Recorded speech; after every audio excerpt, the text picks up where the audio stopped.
Today we're going a little bit different because today is very, very much looking forwards and looking backwards on the S-Tron conference that Mark, our Nexus co-founder, was very lucky to attend just a couple of months ago now. So S-Tron is a different kind of kettle of fish. Obviously, it's in Shanghai, it's in China, but really it's all about innovation, it's all about trends, and it's also hopefully got a lot of tactics and tips that our founders can learn from today as well. So we thought this would be a great opportunity to unpack all of that news, all of those trends, and again, of course, make sure that Nexus members and beyond are at the cutting edge of everything which is going on in the world as well.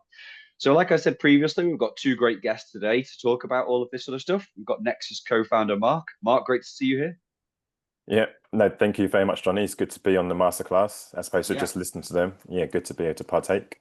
Perfect. And IVS Global Head Whipless Wang is here. Great to see you today, Whipless. Great to see you, Johnny, and thank you, Mark, and thank you, everybody, for joining Of this session. Perfect, perfect. And I know obviously you're dialing in from Japan today, so appreciate it. Hopefully we get the time zone right for everybody as well. So really, really pleased that you can be here today. Cool. So maybe, obviously everybody knows what Nexus does and people know Mark as well. So I don't know if you need to do an intro, Mark, to yourself, but maybe Whipless, you could just give us maybe a minute on really what IVS Global does, what's your kind of role, what the business is, and of course, the context to you being at S-Tron yourself. Sure, of course, yes. So I'm IVS, I'm the head of IVS Global. So IVS is S-Tron in Japan, which is the largest startup event in Japan. We have been running this for 17 years, so it's from 2007. And this year, we conduct an event in Kyoto, Japan, with more than 13,000 participants count and more than 500 side events. I think it become one of the largest in the world as well. Yeah. And formally, I'm a part of the Slush or S-Tron family. So I was one of the organizing team in Slush Tokyo, which is a Tokyo version of the Slush, like the S-Tron, the China version of the Slush 2. So Yeah. I was being served as an MC there for 3 years in the main stage. And I think Nexus is a UK-based incubator, so I was living in London as well. I was a student in RCA and Imperial College, learning design engineering. Brilliant. And, I mean, that's yes. the background. Yes. Perfect. So yeah, thanks very much, Whipless. I mean, obviously it's amazing to have you here as well. And obviously, as people will know from office hours, onboarding meets, different events that I've run, I'm Johnny Quirk and I'm head of community here at Nexus. So really, really good for you to be here today. So let's get on with discussing the conference. So the first question that we always ask, because I always think when we're discussing a conference and obviously more of a virtual event, I think it's really good to set the scene. So, a question that I've got, maybe we'll throw it out to Mark and then on to Whipless, because obviously Whipless has just talked. Maybe we could talk a little bit about kind of, S-Tron Shanghai's energy. It brought together 13,000 innovators. There was founders, investors from all across the world. So I'm just interested to know, really, from your perspective, what made S-Tron so special and really, so impactful this year. Mark, over to you. Yeah, no, thank you, Johnny. Well, we're fortunate to have you attend Slush last year in Helsinki, and it's a similar sort of energy where you see it being youth-led, so a very strong volunteer network, and that's what really blew me away. Having attended London Tech Week earlier in the year, in comparison, London Tech Week, not to do it to service, looked very stale in comparison. There was definitely an energy and a good takeaway narrative that I had from S-Tron, which was really about connecting and building ecosystems, how we can build ecosystems to develop new partnerships. And a lot of that came out through the titles that we saw in what was being discussed. A lot of cross-border collaborations were being looked at, and you very much saw the light being shone on different areas of the world, and the international feel was also one of the biggest takeaways. From the pre-event the night before the event started, there were numerous incubators that took place, that took part in this. We were the only UK incubator present during S-Tron, but there were 30 plus incubators represented globally. And again, that's not something that you always see at some of these tech-enabled or tech-focused events. So yeah, for me, it's definitely the youth element, putting young people front and center. Definitely the global participation from incubators and the investor network. And also, like I said, it's a strong narrative. How can we connect ecosystems and build strong partnerships? That was definitely my takeaway, and that's definitely the energy that came through from S-Tron Shanghai 2025 for me. Amazing. And what about you, Whipple? So similar vibes?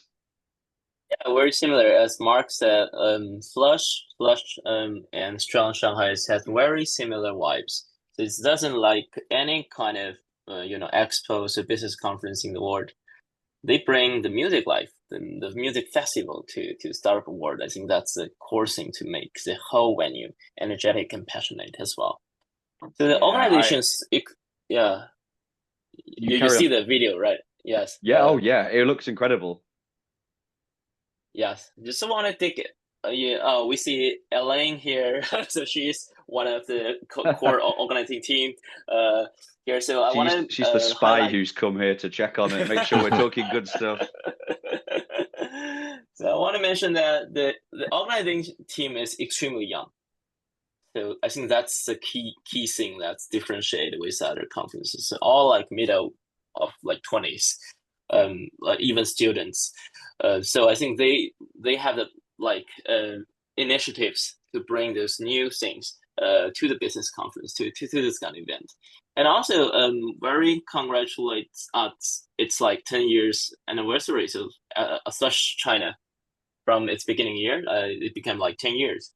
And had a very good iteration from 2023 when the whole organization had reformed and rebranded to S-Tron. And they stayed in the same location in the art center in the south of Shanghai for the 3 years. And I was in S-Tron Shanghai last year, and I definitely think this year's is better. And I believe last year is better than the year before.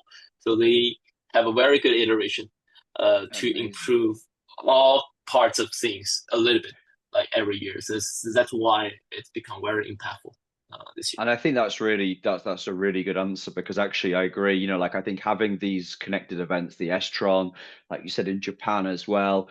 As Mark said, I was lucky enough to go to the Finland, obviously, version of Slush last year, and they really balanced it well. You have the serious investors there and the serious business people who want to have those meetings. I mean, let's face it, you're freezing in like November in Finland, so you got to be there for a reason, for a start. But you get business done. You have these meetings, you meet great people. But then there's also the fun side. They had Justin from Twitch doing a DJ set, after these macro talks and everything. So, like you said, a lot of energy, a lot of younger people. I met Elaine out there as well, which is really cool. And it seems like it's the serious one. It's not too salesy as well, which I think is important, because I think conferences like Web Summit, which again are great, they've gone very much like a lot of enterprise and the like. So I think hopefully these are the ones which keep that kind of innovative, young kind of vibe going as well. I want to kind of maybe dig a little bit deeper into the theme, which was Ignite the Future. So, probably maybe again put this out to Mark to start off with, which is, why do you really think that this kind of theme really captured, where entrepreneurship and innovation is headed at the moment? We talked off air before really about kind of how 2026 there's going to be so much innovation. Technology is kind of like going in such a fast direction. Like how do you think it was really captured Ignite the Future? Yeah, thanks. Thank you, Johnny. I think if we look at the opportunity that was presented to the startups, you had about 60 startups that were able to take part in the pitching competition. And again, allowing and creating space for startups to be front and center to help to direct the narrative was something, was one of my key takeaways again from S-Tron. If I remember correctly, the winning collective was RWKV, yes. Yeah. And they were looking at future innovation, future mobility. So if we're looking at the title Ignite the Future, it also, and I don't think this was done on purpose, it may have been done on purpose, but in China, they're coming towards the end of their 5-year cycle. So this is, I think they're about to enter the 15th iteration of the next 5-year cycle. So what comes next? What we've seen probably globally is huge investment into R&D.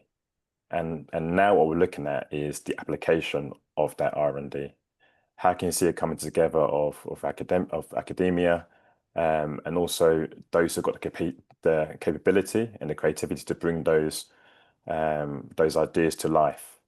And that in essence was captured by the title Ignite the Future. Ignite the Future also, going back to what we plus was just talking about, this is the 10-year anniversary of S-Tron, and it almost felt like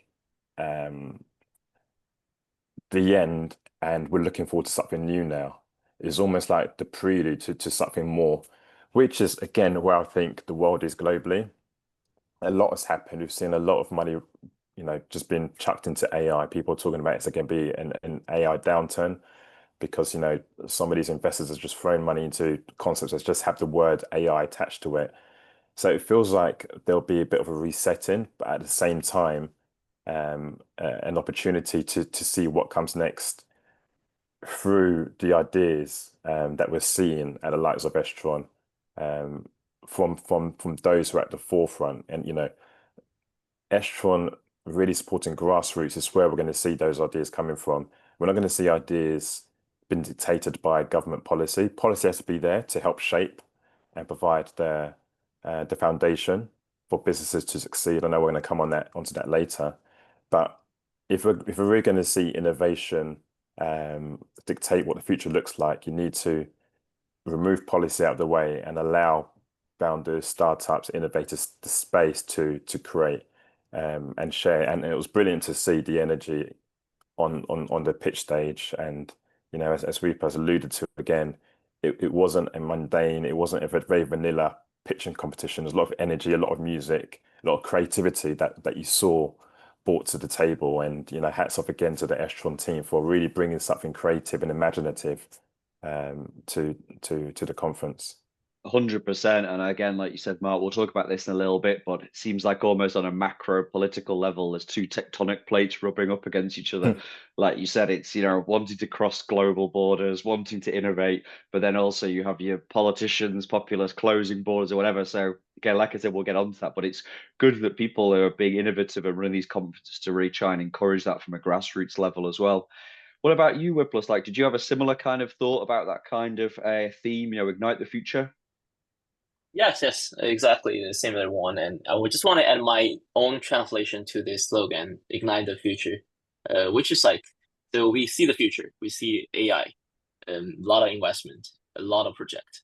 So how can we bring it to the real life, to create real life applications to make our life better? I think that's what this slogan is about. And from the lineup of the 60 startups, we can see almost more than half of those startups are AI related. And a lot of them are actually doing the real life applications. So we see the finalist, the first one is like use AI models to help like merchandises to open a new store to find the best location for them. And also a little like device to use AI to check your blood and to monitor your like health situations. So this kind of things is not just building AI models, big models again.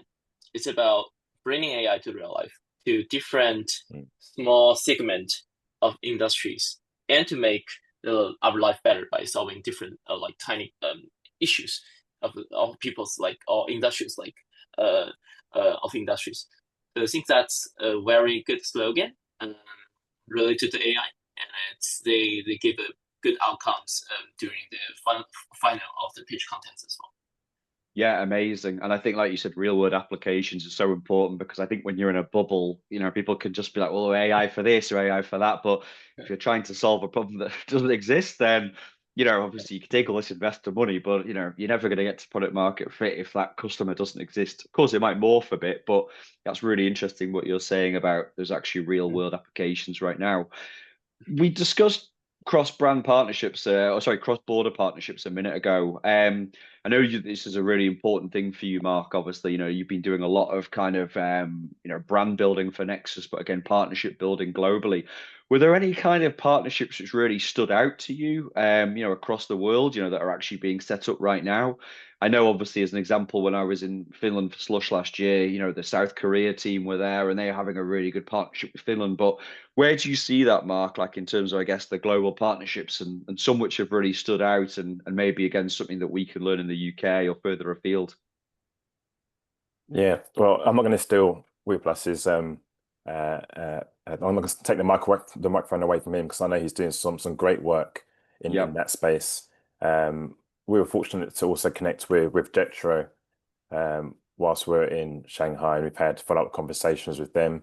So Jetro work, I guess, on behalf of the Japanese government.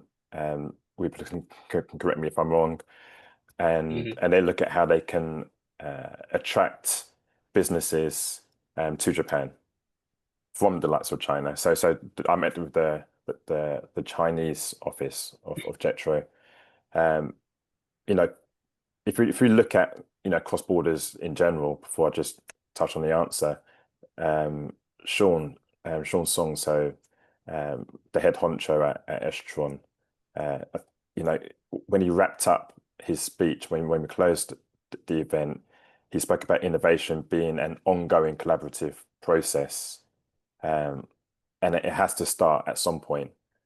So I will toot our own horn at Nexus. Earlier this year, we recognized the capabilities of partnering cross-border. So we engaged and signed an MOU with TIDA, so Tianjin, the economic development area of Tianjin near Beijing, and that was all about knowledge exchange.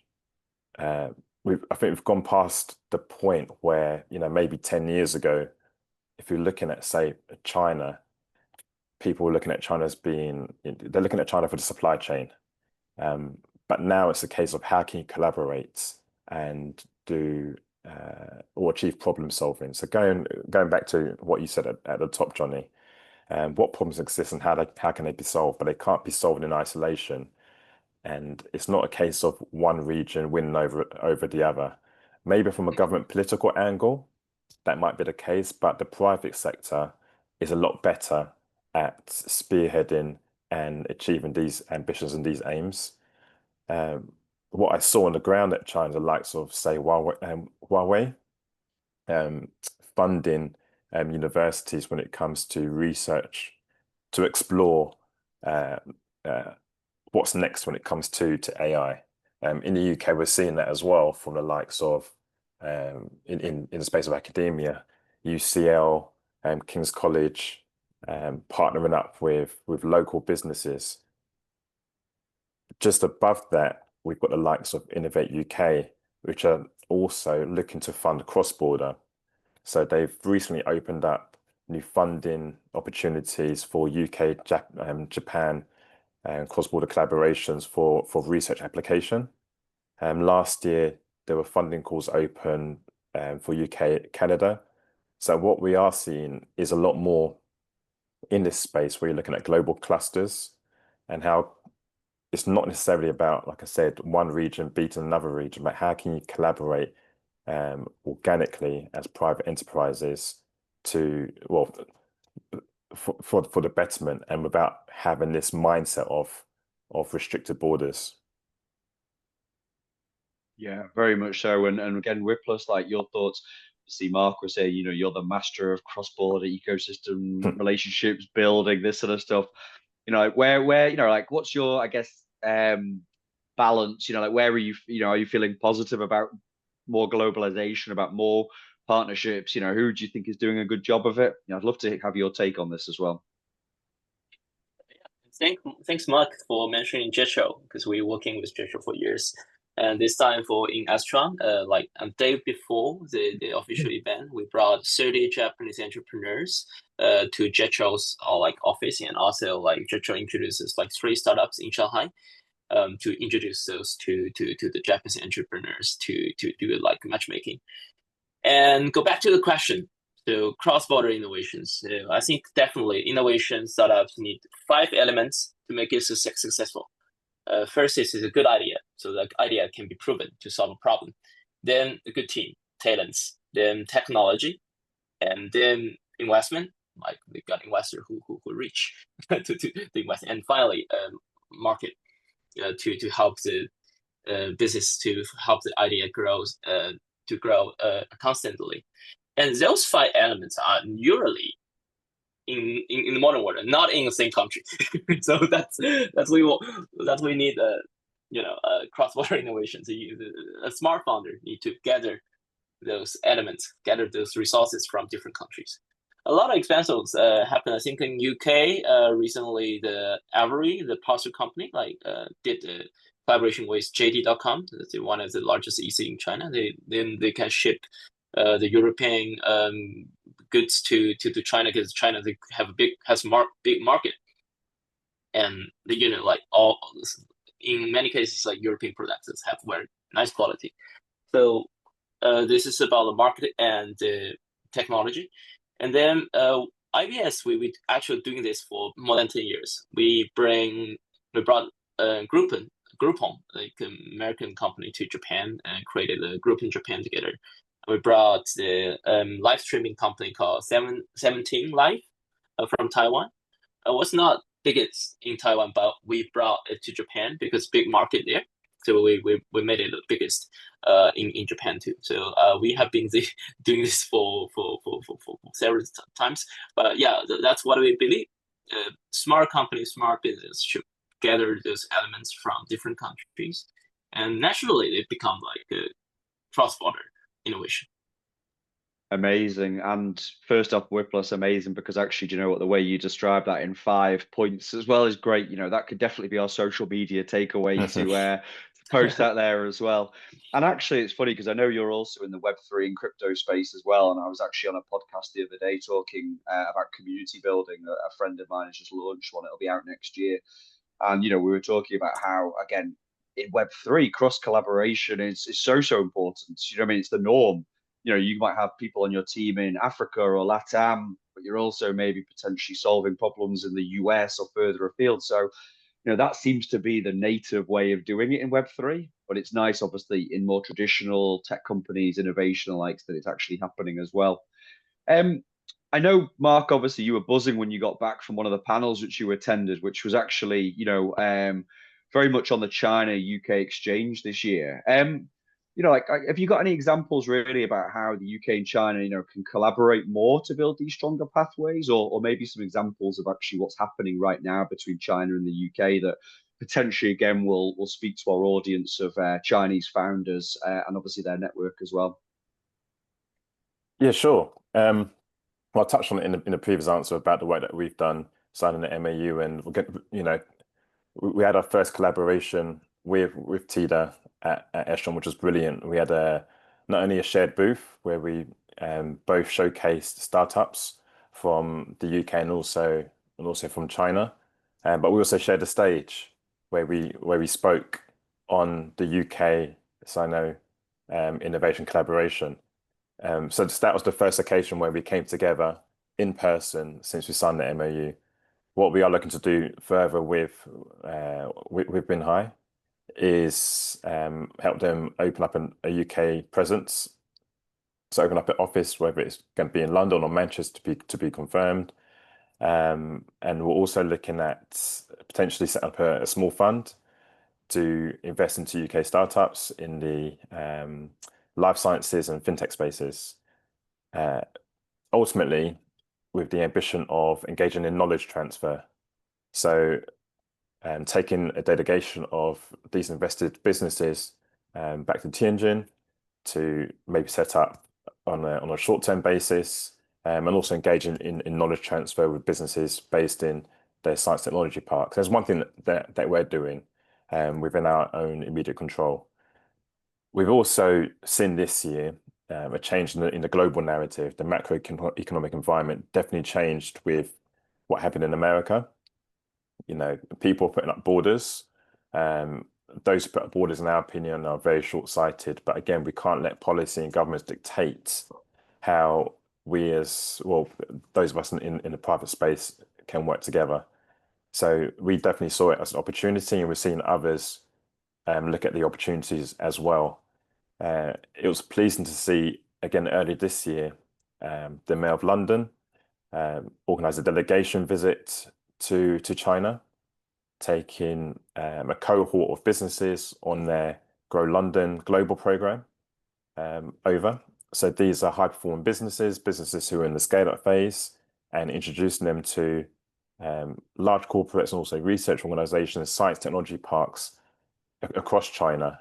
And these are businesses at the early stage of their development, but definitely look at the scale up phase. And that's not something that we've seen happen too much in the past, probably due to political reasons. So once that first one happened, we also saw a follow-up delegation happen, and this time we saw participants from Manchester. And I know what we're going to do later on is talk about clusters. It's not just anymore about London. If we're looking in the UK, it's beyond the borders of London. There are different clusters, particularly if you look at probably one of the UK's most successful exports, which is the creative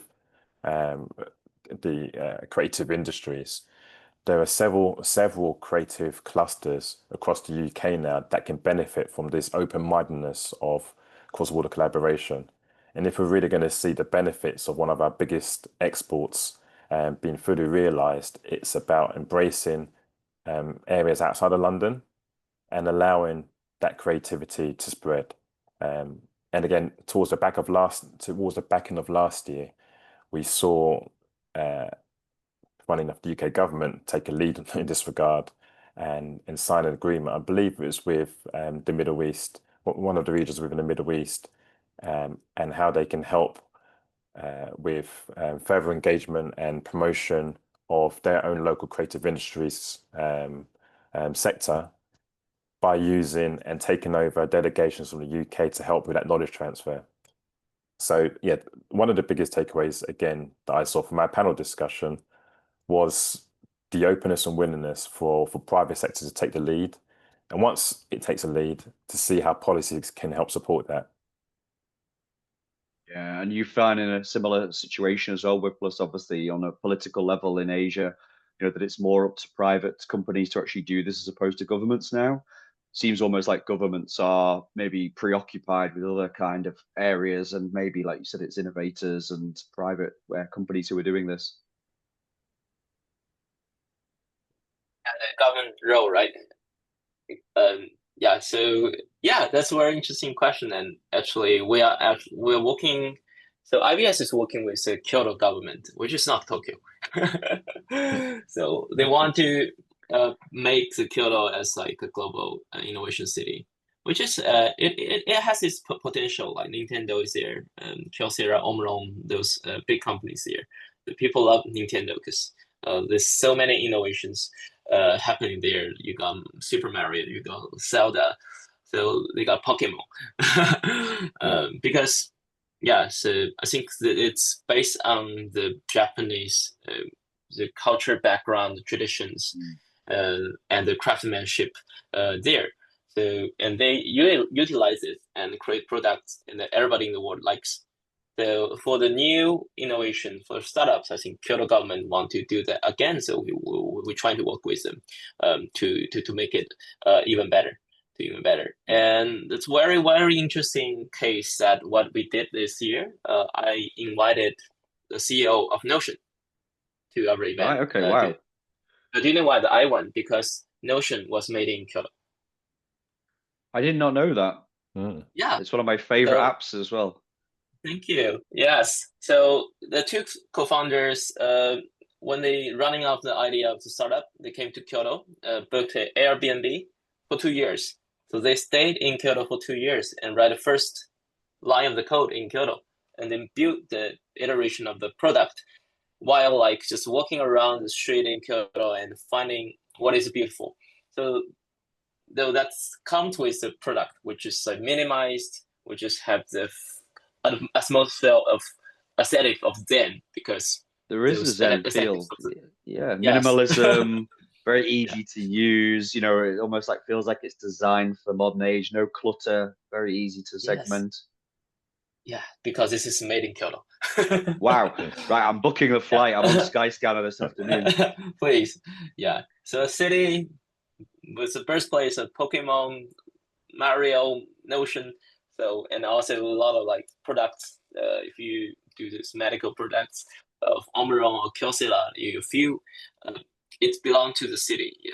So it's a city that people come and can create great products. Brilliant. And to be honest, I think you both make a lot of sense. I think, let's go back 10, 20, 30 years. A lot of the focus has been on capital cities. Still kind of is, gets a lot of government central funding, all of this sort of stuff. But maybe these hubs are the opportunity for them to bring new things to market and again, export their strengths. Mark mentioned Manchester, where I live. Obviously, not only do you have things like the football, which is a global product, which gets attention on the city, but you also have media, big TV and video kind of industry. But now we have blockchain, which is massive here. There are so many blockchain businesses, which again has been very grassroots, with communities and smaller organizations growing. But you'll probably now find more people at say Paris Blockchain Week or ETH Denver from the Greater Manchester area than say London, or at least on a parity really. So yeah, it's really really important to see how that goes. And maybe I could just swing slightly because I know we had a question we were going to discuss because I know Africa and Central Asia are big topics this year. There was one area I remember being at Slush and Web Summit last year, and we talked a lot about leapfrogging, where maybe some industry, where some countries don't have the legacy tech or they don't have anything and just go straight on to the next thing. A big thing, obviously, was in Africa, regarding payments because they're so mobile first. Maybe someone in Africa won't have a desktop or a laptop or that infrastructure, but they have got a mobile, and obviously they're able to do everything there. So, for each of you guys, and maybe we could change it up for this one, Whipplers, maybe you could go first, but how do you see these fast developing regions, challenging the traditional idea of where innovation comes from? What do you think could be the next kind of technologies that come out of these areas? Do you potentially see, Africa and Central Asia leading certain industries in the coming years ahead? Yes, that's a great question for me, actually. I went to Africa and Central Asia this year. Ah, very Africa cool, very cool. 2 months ago and Central Asia last month. Oh, well, you get around, man. Like, I want your air miles. That's amazing. So, as mentioned, the few things that shared for innovate for the new innovation, I think Africa will definitely be the 如果 next. 是我来给孩子定义的话，按照我们往年的录取情况来看，这个专业应该有90%左右的概率升得。There we go. Thank you. I've just muted, so. No problem. Africa will definitely be the next innovation center in the world because they have great ideas. Because why startup can be very popular in Africa because the big corporate and government cannot solve all the social problem. Not like very like Japan, the innovation ratio is very low. There's so many social problems for people to solve and so many problem solvers to do that. So when I was in Lagos in Nigeria, so the transportation part, I got it's made by a startup. So like startups are taking the social infrastructures for everything. That made me feel super excited, and so many talents because a lot of population and also thanks to AI, so everybody get a lot of information and build things very fast. So they got technology and good team and a great huge market, which are welcoming startups and any kind of new services that helps them. And startup usually like moves fast because they get the feedback from the customers. I think the only thing they need is investment. So that's why we brought about 30 Japanese investors to Africa, to Nigeria, especially. And we made an event there, and just a small pitch event, but we received 1,500 applications. Wow. For the company, and we picked like 10 finalists and get a like championship to education company. So go back to your question about which sector. I think the education will definitely be the number one because people need that. and because they have the powerful population, when they equipped with good education, I think Africa will be leading the world in the next few decades, definitely. Yeah.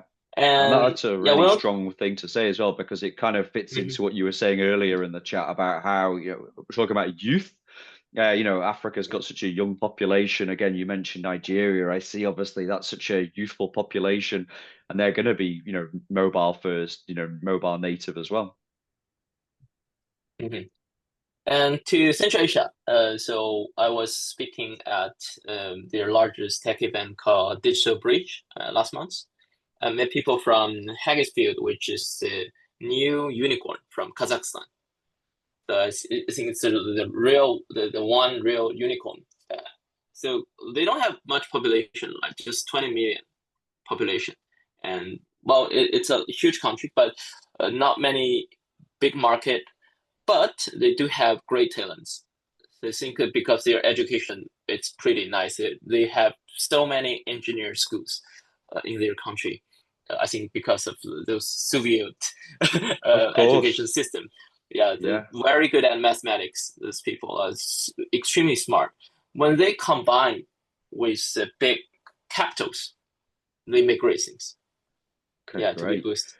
Yes. So Kazakhstan, that's the place we need to be looking out for in the future as well from Central Asia. Some great intel there as well. Thank you, Whipless. I'm also keen, Mark, for you, what kind of, I guess, regions are you and countries are you most excited about? And again, what industries do you think are ripe for disruption in those parts of the world as well? Yeah, sure. Well, first of all, linking it back to S-Tron, I thought it was great to have this as an agenda point, to have a panel discussion on the future of African startups. This was day 2. It was a 40-minute discussion, featured Dan Herman and I think 2 or 3 other panelists. Can't remember the names at the moment, but first one was great to see that on the agenda. I mean, it harks back to what I said at the start, which was this is very much a global event, leaning into what we've just been speaking about and the African continent.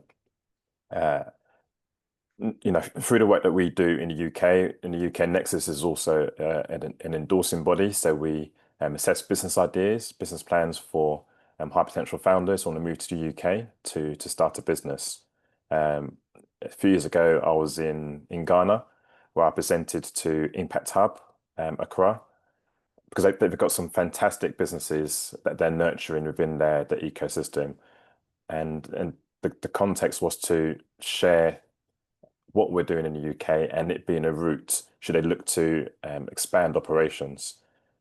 And what I was pleasantly surprised about was the need to move to the UK probably wasn't there like it would have been maybe 10, 15 years ago, because there's such a rich energy, good support systems, and a fantastic network in place that supports scale-ups, startups on the continent.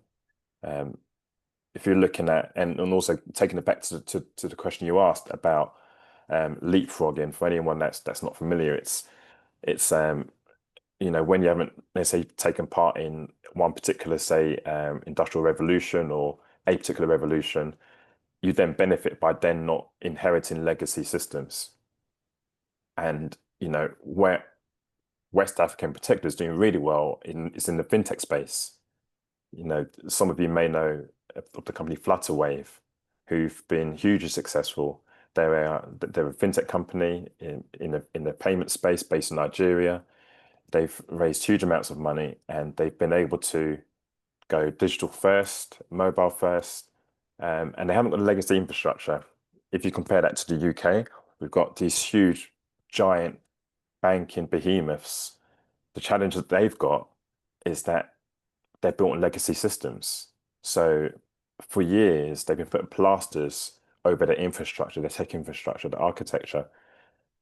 And what really the reason why, in essence, they're still in existence, because they've got big balance sheets. If it wasn't for the balance sheets, there'll be bigger trouble, if I'm honest, than what we currently see. We've also seen the rise of challenger banks in the UK, where they're able to, again, mimic what's happening in West Africa by building the platforms from scratch. So where you've got legacy systems, but the likes of West Africa don't have that as something to hold them back, that's where you've been able to see huge strides in payments. It's also been refreshing because, you know, you've seen African startups respond to a problem. So historically, it was very traditional for someone to maybe leave home and come and work in Europe or America, and then send money back to help family back in their native country. And because of that problem, that's what sparks the interest in how to create platforms that support payments, because it went from putting cash into a suitcase and sending that back home to using really expensive payment systems by your typical high street banks to actually, let's solve the problem ourselves. So fintech, I think, is we're going to see tremendous strides in fintech coming out of Africa. We're going to, over the next few years. Also in South Africa, one business that we were able to endorse at the start of last year, they were hugely successful in South Africa. They are in the drone space. So they develop drones to deliver high payload, but the cost of manufacturing is so much more cheaper. That was their USP. That's what made what they did novel. And within 12 months of coming to the UK, they were able to sell off a piece of the IP for a 6-7 figure sum.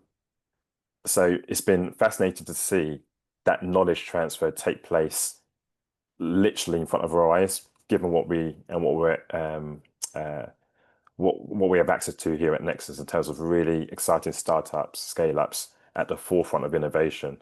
So yeah, if anyone's not watching Africa, Africa's definitely, as WePlus said, it's definitely a region, an area, a huge expanse of country. I only touched on West Africa, Ghana, Nigeria, and South Africa, but there's so many different countries doing some amazing things. And also the young population, it's got a driver that parts of Europe just won't be able to compete against. So it'd be really fascinating to see what happens in the next 3 to 5 years. Yeah, 100%, and some really good takes there, Mark, as well. Again, just one thing that stuck with me as well. I went to a TechCrunch Africa talk last year at Web Summit, and they were saying, the opportunity, because as Whipler said, like the market is so big in Africa, and you can work cross border a lot easier than a lot of the infrastructure and legalities aren't the same as say in Europe or somewhere else. All it would take is for say you have over 1 billion people in one area. If they all spent $1 or they all spent $10 or they all spent whatever, on that app, you could have numerous unicorns setting up across the continent, as long as obviously they get their infrastructure right and they can build something as well. You said fintech, payment apps, bus ticket apps, whatever it takes, you know what I mean? It's ripe for disruption, and they probably won't get too many players potentially coming from Europe and seeing that. My hope is that it really empowers African founders and to actually do it themselves. And hopefully in this world of AI and tech, it's a lot easier to bring a concept to market than it was in the old days, because the knowledge is all out there now. So yeah, very, very cool. Right, so I'm hearing a lot of themes here today. We're talking a lot about innovation. We're talking a lot about cross-border collaboration. We're talking a lot about youth. Maybe we could just dig into this. We've got a couple more questions left before we wrap up today. So we've talked a lot of positive things today, and this is going to be a positive slant. But I'm really keen to get an idea from both of you, and I'll let you guys choose who you want to go first on this one. But what barriers do you think still do exist for first-time founders going global? What do you think maybe needs to change on a global level to make access to international markets simpler? I'll let you go first, WePlus. Sure, yes. So we see venture capital. So it's very hard for us to even invest in the first founder. because we really see the traction of like what the founder to have done to have done in the past. So usually it's John, like the seed stage of investment will be definitely needed. It's sometimes it will be maybe even government led or to help those founders to be successful. And in another side is I think it's also about education. So a lot of our first founders they don't have much experience in building things. So they usually tend to fail because the education system is usually about inputting knowledge. But nowadays with AI, that is not that significant anymore. It's about the education system to help them to try to build, to try to fail faster and learn lesson from them. And then inside the school, they have like enough experience in building things and know about the market and try to iterate, try to improve their business products or services. And then they come to start to build a new the real business. I think it's easier for them to get successful. So as an investor's perspective, we really hope that more like new first founders to show their like experience of building things, of their failure and of their like experience of getting like getting the feedback from their real customers and improve their products. Yeah, I can follow on directly from that. Thank you. And again, it was great to have, this as a subject matter at S-Tron, how to support the growth of young founders. I think that was a talk on day 2. Yeah, there's a saying that goes, what you don't hear, you must feel. And with particularly first-time founders, young founders, we have to be willing to take the risk on them, knowing that they may well fail at the first time, the second time, the third time. But it's only through failure that will allow them to understand, gain experience, and put it into new ideas to only become better.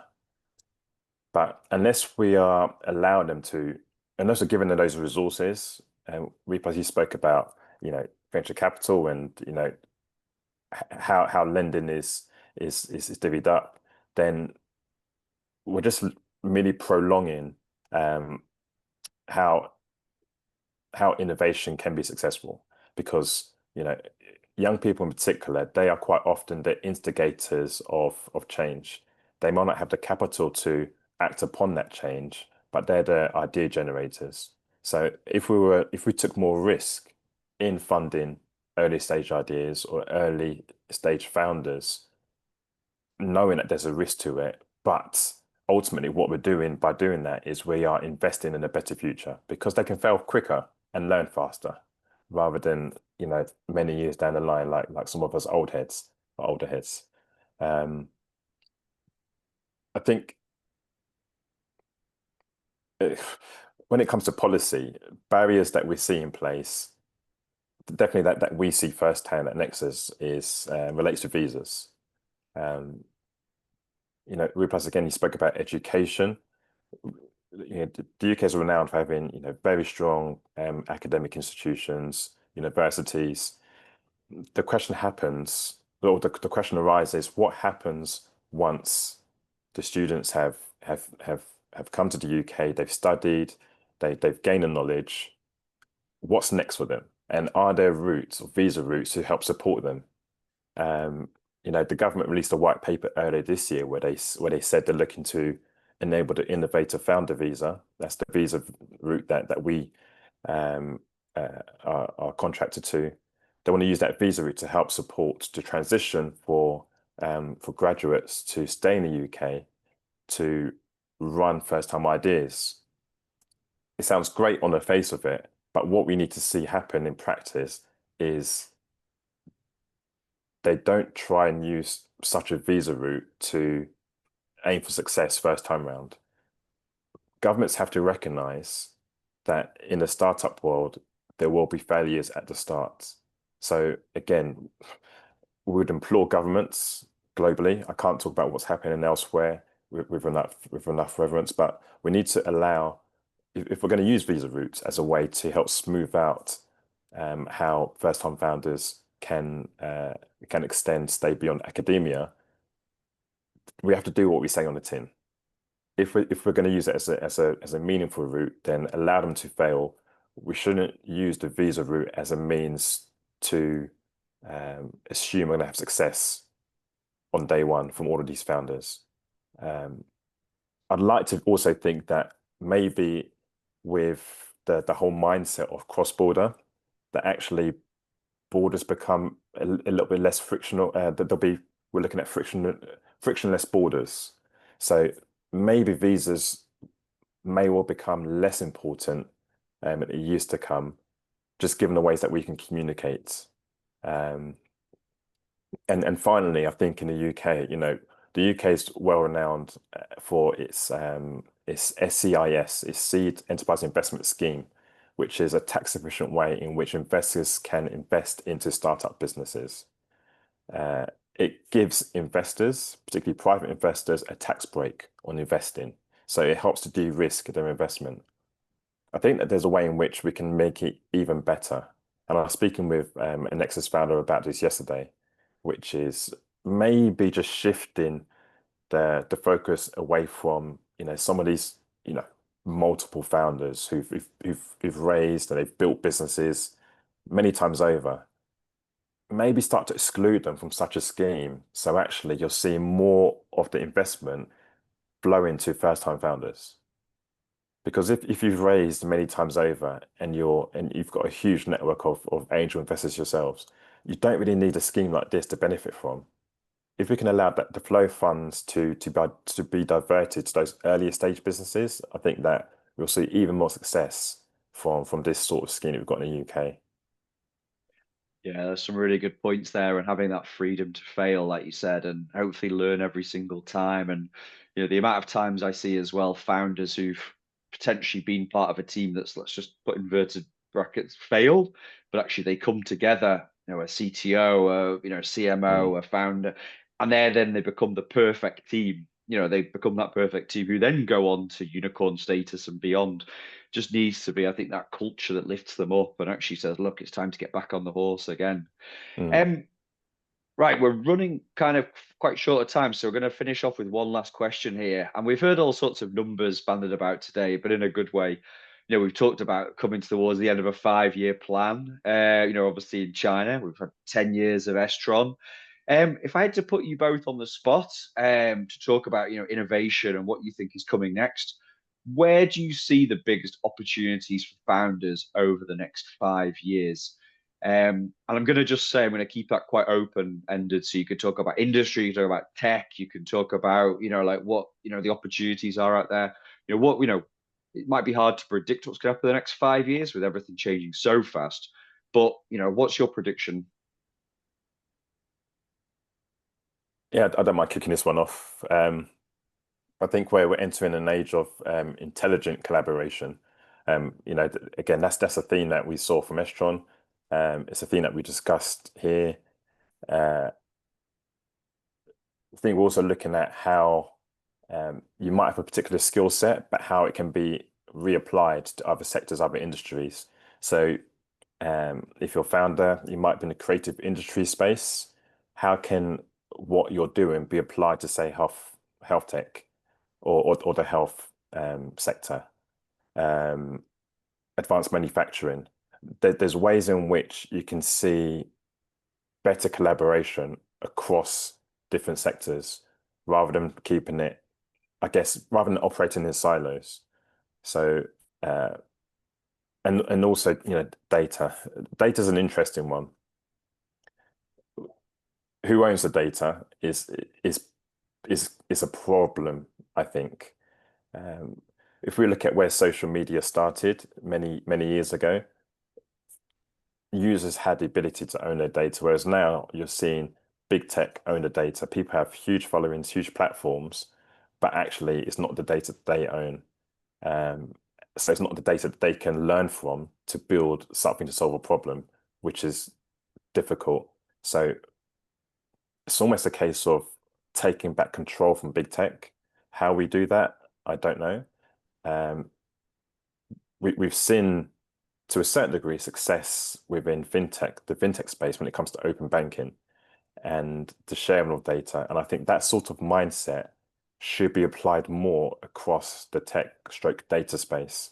The more we're open to companies sharing data with one another, and not data that can be used in a way for abuse, but data in a way or sharing in a way which enables individuals, companies to better problem solve. That's definitely an area, I think, where founders will gain the most benefit if founders are given the ability to use data in a way which is constructive. But at the moment, what we're seeing is, big tech are holding on to that data piece, and it's probably a threat to the future, but it's an opportunity if it's watered, if it's nurtured in the right way. Yeah, really good. Some good points there. And how about yourself, Whipless, as well? Like, what's your big kind of take on where we're heading in the next 5 years? I'd like to share 2 points. One is, of course, definitely like the AI application in daily lives. So, well, we see good big model, we see big technology, and we see the starting point of those applications from S-Tron's final pitches. And we will see the growth of those business, and AI will come, and we were immersed into it in every second of our daily life. So when we get out of the home, we will be moved by some self-driving robot, and like what we eat can be also maybe generated by some cooking robot. So like AI humanoid robot will be conquering the world in 5 years. And then comes a problem, right? Like human become not human anymore. We become a part of the AI world. We become a part, even we are not that strong than the robots. So how to take back the control, as Mark mentioned, how to keep our humanities. I think that's something we can really think about it. Like all the information on social media, I think mostly will be generated by AI. So a lot of fake things.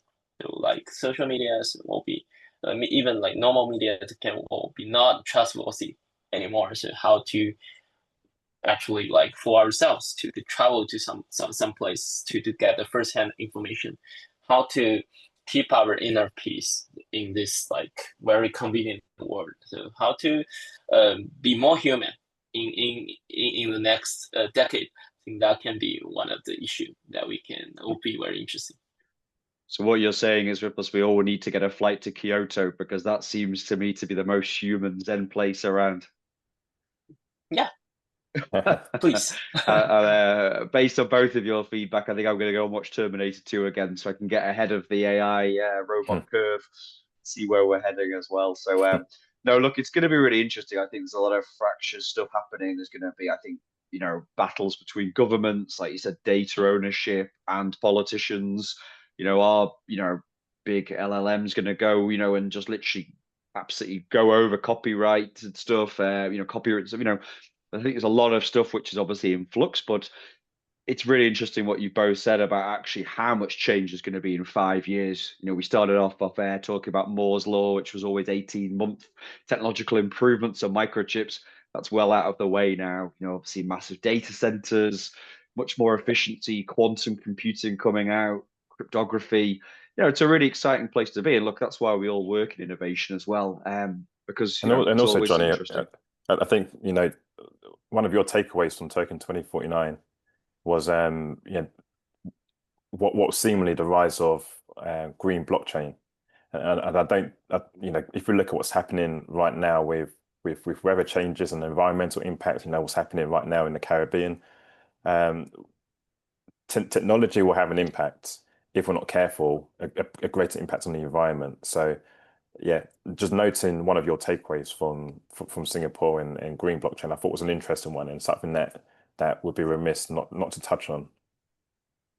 Yeah, definitely. And I think, to be honest, I think the most important thing I think of us as human beings, and let's just admit it, us as human beings do have a blind spot in a lot of things. You know, we can all say, well, actually, global warming's happening at a crazy rate, but are we really doing loads of things that will reverse it or change it or whatever? Mm. You know, it's let's just hope that we listen to the data. You know, we can have all of these models, we can have all of these solutions, but as humans, can we make the decisions and can we make the smart decisions that are going to improve, you know, the planet, humanity, do this, or are we just gonna, as Whippers was saying, almost like let the robots take over and then find out where we exist in our place in the world? You know, are we all on a you know, universal basic income, trying to search for a deeper purpose because you know Mm. everything is happening? So it's super interesting. And like you said, yeah, Token 2049, which for some people who will know, I've shared my takeaways on the WhatsApp groups and our LinkedIn. You know, there's a lot of talk about technology crossing to the real world with RWAs, you know, real world assets. And I think there's so many opportunities there. So I know a lot of people are potentially scared about change, but you know, change is coming. It's just going to be one of those things that we have to adapt to, and also just stay ahead of the news and not worry too much. You know, things will figure themselves out. You know, we've always been very good at adapting to things changing in the world as human beings. Right. I've really enjoyed today's discussion. I hope that everybody here who's been listening on obviously live and also on catch up have been as well. I just really want to say a big thanks as well to Mark, obviously from Nexus, and Whiplus for joining us today. Whiplus, like just so people know, you know, where can they connect with you and find out more, obviously, about what you guys do?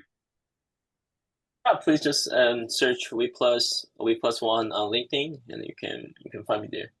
Okay, amazing. We've connected, so obviously I'll stay in touch and see exactly what's happening. Thank you again for the good vibes again from our guests here. I just obviously want to say that our next Nexus session is going to be Wednesday the 26th. We're going to be digging deep into employment law and immigration. So that's really going to be a good one. You'll start to see some teasers and previews coming out for that next week. We're also doing a Chinese language special one on Friday the 28th. It's all going to be about building strong R&D evidence using patent strategy. So that's going to be really good. And I know obviously you guys like a bit of a glimpse into the future. Well, this week I've been basically planning the next 12 months of masterclasses with some really good kind of topics that we're going to be discussing every month as well. So keep an eye on that. So anything, Mark, you need to say, or is everything good with you as well? No, everything's good. It's like I said, it's good to see this roll out, and yeah, it's been good to also just continue the work that we're doing with the S-Tron team, and yeah, looking forward to next year already. Amazing. Sounds good to me. Right. Well, I'll let Whipless go off and have some dinner. I know obviously it's late in Japan right now. I look forward to catching up with you both soon. And thanks to everybody for joining us. Look after yourselves and take care. See you all soon. Have a great day. Thank you, Johnny. Thank you, Whiplus. Cheers. Okay, Take then. care, Thank you, everybody. Mark. Thank you.